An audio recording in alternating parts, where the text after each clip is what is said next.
Ekikorwa cy'ubwinazi bw'ekika cyahigure kikibiro mu cyaro cya Kabusye ya kabiri mu masheruka town council kushangwa mu district ya Shema aho ijo frequency imwe y'imyaka 35 bamushazira maraka ubangandura mu kasese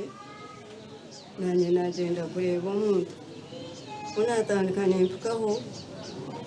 konka ngwache kaciruha kisu nshanga ryo mu cyambu cyeshagamo ate niko unshanga bateriro twashanga ashazerebisya twashanga bamfutaruzo mutwe kandi bamutemere nawo kuguru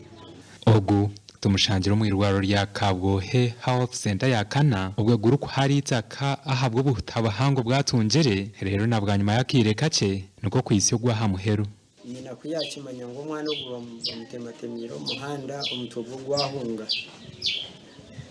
yiruka konka twasiga baza kumukwata ati tutwaza kigarama umwana twamureba twereze bara twamureta irwaro rya government Kabwohe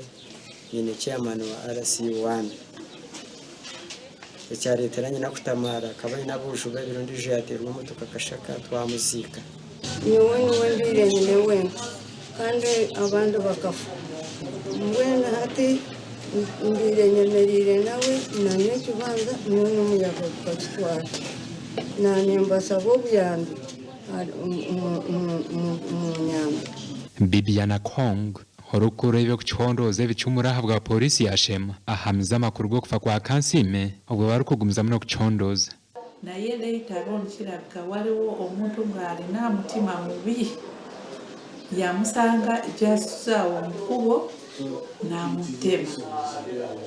so tuli mukunonyereza omuntu oyo eyakola ekintu ekyo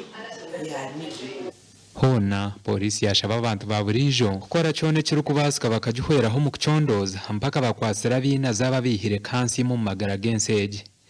gasha kwa Mike twaki